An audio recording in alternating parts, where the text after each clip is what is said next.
is true what they say. For some guys, when they retire, they lose their edge. They miss a step here and there. They just stop caring. Which brings us to our fourth story tonight, Old Man Cheney. Ever get the feeling some people aren't even trying anymore? In fact, when he told Fox News that CIA operatives investigated for possible torture will have to pay for their own lawyers, even Chris Wallace corrected him. Not the first time Cheney said it, mind you, but the second. On everything else, Wallace was silent. On Obama's new interrogation task force, Cheney, quote, "I don't even know who's running it." This guy, it was in all the papers. John Brennan, he was over at the CIA when you were vice president.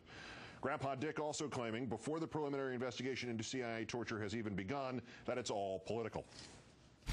They're going to go out and investigate the CIA personnel who carried out those investigations.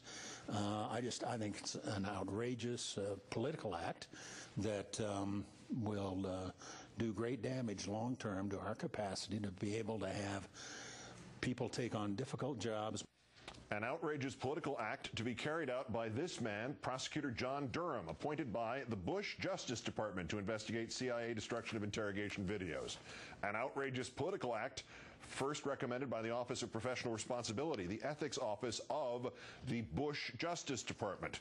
The Weekly Standard today reporting that Mr. Bush's Attorney General, Michael Mukasey, when he saw an early draft, quote, questioned why the ethics office recommended that investigation. That same office, not as the old fossil claims, Mr. Obama, that same office was the one to suggest disbarring Bush lawyers who had greenlit torture. And of course, the logical fallacy that torture must have worked because al-Qaeda has not attacked again.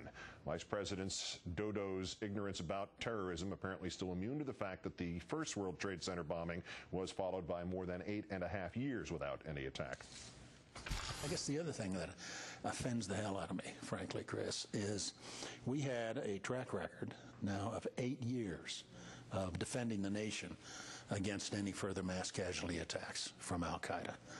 The approach of the Obama administration should be to come to those people who were involved in that policy and say, how did you do it? With us tonight, Jeremy Scahill, contributor at The Nation and author of Blackwater, The Rise of the World's Most Powerful Mercenary Army. Good evening. Sobering to think that man actually had his finger on the trigger.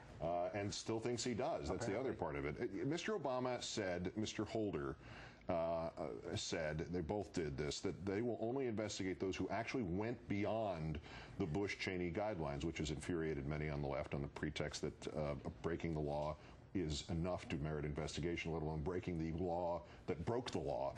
But why would Cheney object to Obama enforcing rules that come from Bush and Cheney? Right. Well, let's remember that Dick Cheney doesn't want the American people, not to mention the U.S. Congress, to know anything that happened under his administration, when he took us to the dark side, as he talked about it. But let's remember here that these legal justifications, quote unquote, for torture, that's what it was, that Cheney and Bush and their lawyers developed, they were incredible stretches of the law to begin with. They violate the basic principles of multiple conventions, including the Convention Against Torture, which was, of course, ratified under that militant leftist Ronald Reagan. That violates the Geneva Convention as that draft-dodging man who would never know torture if he endured it for years. John McCain condemned on on the Sunday talk shows this weekend. So the fact is, I think that Dick Cheney wants to cover up all of the criminality, all of the wrongdoing from the American people. There remains no proof, no evidence in the last batch of documents revealed that torture saved anyone. Even people on the right wing have said it's not there. The Bush liaison to Homeland Security said you might be able to infer it from what is written there, but it's not in the report.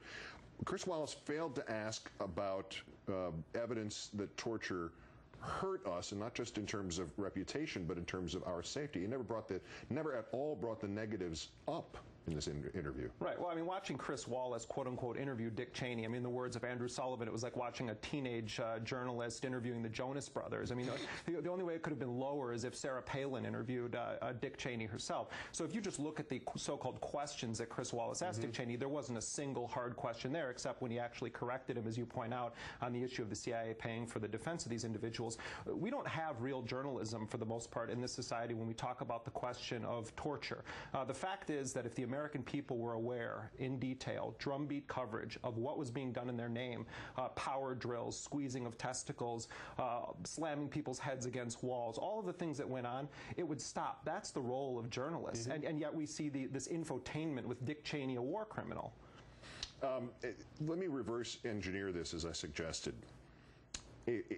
has it occurred to Cheney or anybody who defends him what he is ultimately suggesting for the future, that if any administration can't look, this one can't look back at what crimes or wrongdoing may have been committed by the previous one, that's basically a signal to anybody in the Obama administration, hey, go ahead, do whatever you want, because nobody in the future can come back and investigate you. It is essentially a divine right of precedence then, isn't it? Right. I think there's two things here. One, Dick Cheney is fighting to have these policies continue. That's really the point here. He's not thinking about what the Obama people are going to do. He's thinking about what he wants to continue to happen in the dark corners of the earth, at secret prisons, at Guantanamo and Bagram. But that raises a more important point.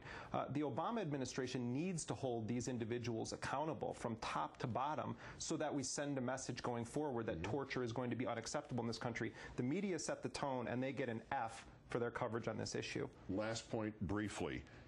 Cheney wanted to attack Iran. He mentioned this finally, but nobody in his own administration agreed with him. What does that tell us? Well, I mean, I think it should, given the amount of power that Cheney had, it shows us how close to nuclear midnight we actually were when it came to a war in Iran. It also is a vindication of all the reporting that Seymour Hersh did about Cheney's role in the threats against Iran. And it also says that were in fact ideas that were too crazy even for George Bush. Well, that's also true. Jeremy Scahill of The Nation, great.